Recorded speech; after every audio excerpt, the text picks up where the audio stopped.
Hello friends, आज हम मुस्लिम law का एक other act the Muslim personal law के बारे में डिस्कस करेंगे। इसका सेक्शन फर्स्ट कहता है कि इस एक्ट का संक्षिप्त नाम द मुस्लिम पर्सनल लॉ शरीयत एप्लीकेशन एक्ट 1937 होगा। इस एक्ट का नाम क्या है? द मुस्लिम पर्सनल लॉ शरीयत एप्लीकेशन एक्ट 1937।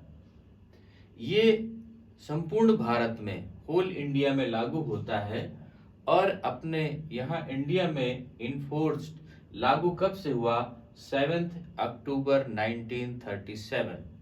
ये 7 अक्टूबर 1937 से हमारे यहाँ भारत में लागू है। सेक्शन 2 इसका कहता है application of personal law to Muslims. Muslims के लिए जो एप्लीकेशन पर्सनल लॉ के हैं वो क्या है? इसका एक अच्छे प्रयोग के लिए इस एक्ट को बनाया गया। इसमें पहले मुस्लिम महिलाओं को पावर्स नहीं थे उनकी प्रॉपर्टी के लिए, उनकी जो भी संपत्ति थी उसकी मालिकाना हक के लिए उनको पावर्स नहीं थे। इस एक्ट के द्वारा उन्हें मालिकाना हक महिलाओं को, मुस्लिम महिलाओं को देने का काम किया गया।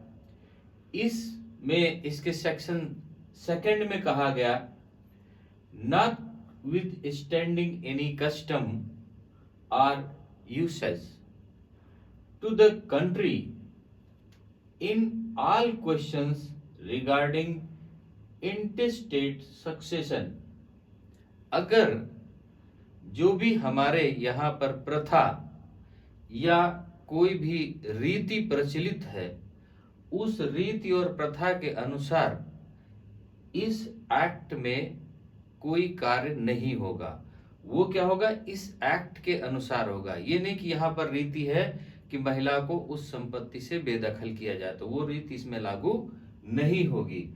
अगर कोई व्यक्ति बिना वसीयत किए हुए मर जाता है, मतलब कोई व्यक्ति वसीयत नहीं करता है और बिना वसीयत के मर जाता है, तो उसकी प्रॉपर्टी यदि महिला को आ रही है, उसके सक्सेशन में है, तो वो उसकी मालिक या उसका लीगल हकदार हो जाएगी।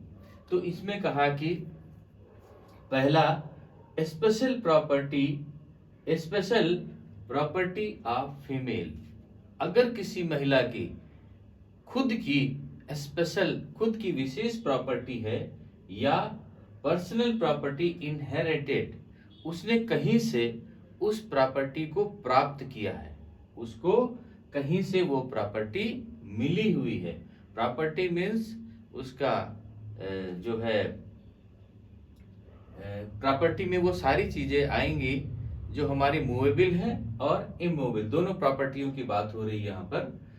और ऑब्टेन अंडर कॉन्ट्रैक्ट, या तो उसने खरीदा है, या तो उसको किसी सोर्स से प्राप्त हुई है, या उसे उपहार में गिफ्ट में दिया गया, या कि जो पर्सनल लॉ के कोई प्रोविजन है उसके तहत उस महिला को प्रॉपर्टी दी गई है, या मैरिज में, निकाह में उसने उपहार स्वरूप पाया है या निकाह में उसको दी गई है, या डिसोल्यूशन ऑफ मैरिज जो विवाह विच्छेद के समय, तलाक के समय दिया गया, या इला के समय जिहार, लियान, खुला एंड मुबारात के समय उसको अगर कोई प्रॉपर्टी प्राप्त हुई है, या मेंटेनेंस में उसको पैसा रुपया या जो भी चीजें प्राप्त हुई हैं, या डॉवर उसकी मेहर में जो उसको बांधा गया कि तुम्हें इतना दिया जाएगा, या गार्जियनशिप उसकी गार्जियनशिप के द्वारा उसको प्राप्त हुआ है, या तो ट्रस्ट प्रॉपर्टी के, ट्रस्ट के गिफ्ट से उसको प्राप्त हुआ, या ट्रस्ट प्रॉपर्टी उसको प्राप्त हुई है, या वक्फ के में उसका बेनिफिट प्राप्त हुआ है या उसकी प्रॉपर्टी प्राप्त हुई, लेकिन वो वक्फ चैरिटेबल नहीं होगा, चैरिटेबल या इस तरीके का ना हो। और लैंड में कोई भी लैंड एग्रीकल्चरल ना हो, विदाउट एग्रीकल्चरल लैंड की इसमें बात की गई है।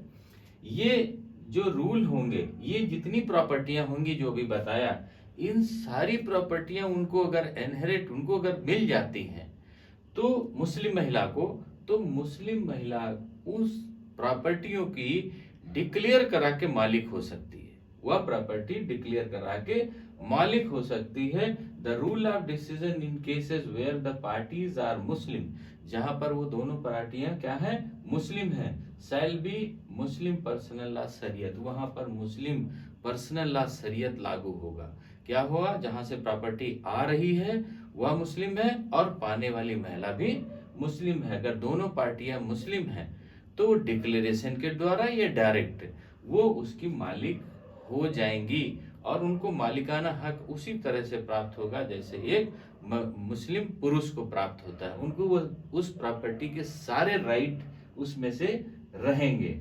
अब इसमें कहा सेक्शन 3 में, power to make a declaration, किसी कोर्ट को अगर प्रेस्क्राइब्ड फॉर्म में उस प्रॉपर्टी को डिक्लेयर करने के दिया जाता है तो वह कोर्ट उस प्रॉपर्टी को उस महिला का लीगल मालिक घोषित करेगी। वो महिला क्या होनी चाहिए, नंबर 1 ही इज ए मुस्लिम, पहली चीज कि वह मुस्लिम हो, दूसरी चीज he is competent to contract within the meaning of section 11 of the Indian contract act 1882।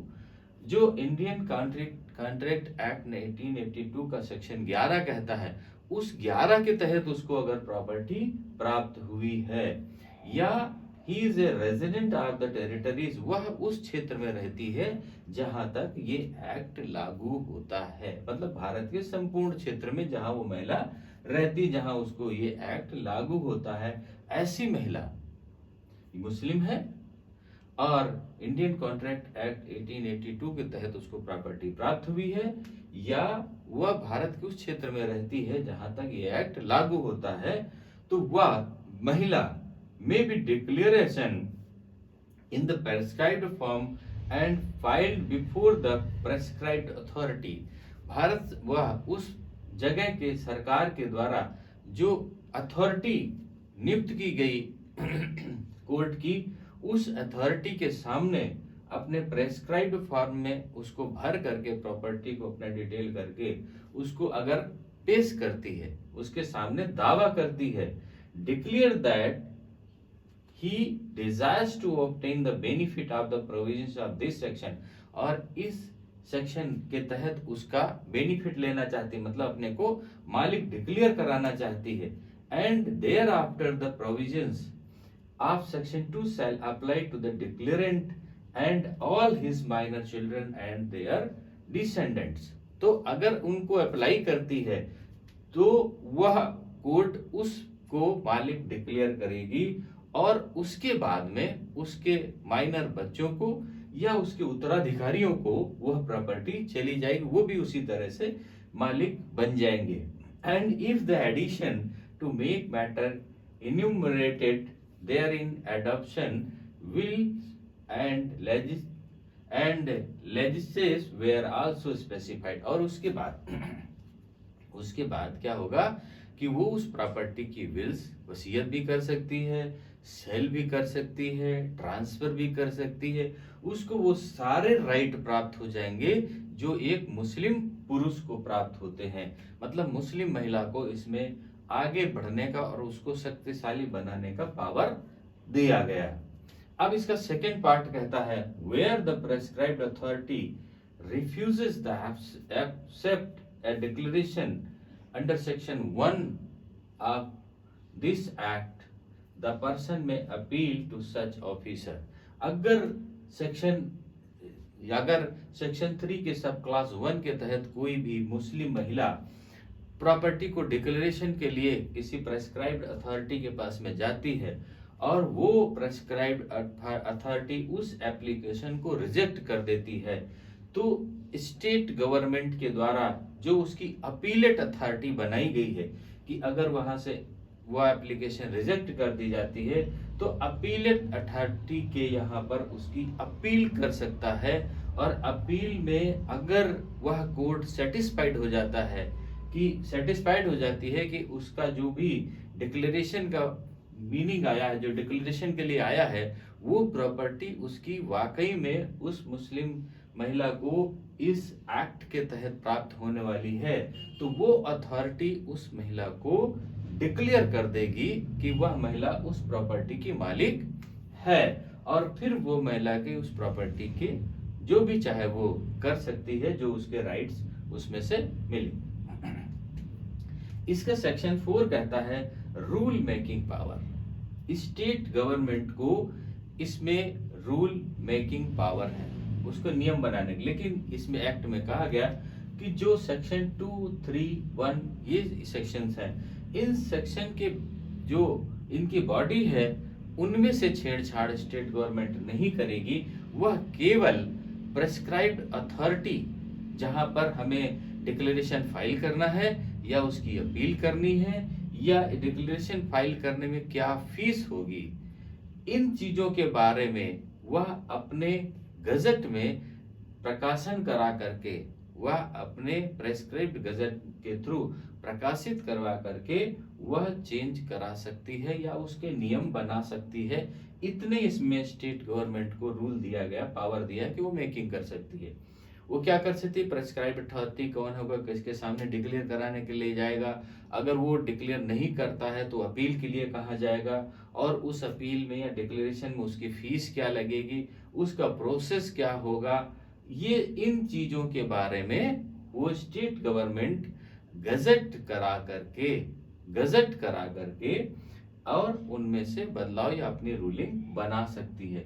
लेकिन सेक्शन 2, 3 या 1 में से कोई फेरबदल नहीं कर सकती। अब इसका सेक्शन 5 रिपील्स कर दिया गया, और सेक्शन 6 में कहा गया कि सेक्शन 6 में कुछ एक्ट ऐसे हैं, कुछ एक्ट के सेक्शंस कुछ ऐसे हैं जो इसका खंडन करते थे, मतलब इसके विपरीत थे। वो 7 एक्ट थे, उनमें से उन एक्ट के उन सेक्शनों को रिपील्स कर दिया गया इस एक्ट के तुलना। मतलब ये इसका एक्ट जब बना तो इस एक्ट के लिए इस एक्ट में जो चीजें थी जो इस एक्ट को खत्म कर रही थी या इस एक्ट के खिलाफ थी, उन एक्ट के उन सेक्शनों को जो 7 है उनमें से उनको रिपील्स कर दिया गया, उनको हटा दिया गया। जैसे section 26 of the Bombay regulation 4th of 1827 act था। दूसरा था the section 16 of the Madras civil contract act 1883 of ये था। और इसी तरीके से section 3 of the Awadh law act 1876 और section 5 of the Punjab law act 1882, section 5 of the control provisions laws act 1875 and section 4 of the Ajmer law regulation 1877। ऐसे कुछ act थे जिनके कुछ सेक्शंस थे, उन सेक्शंस में ऐसा था तो उनको रिपील्स कर दिया गया।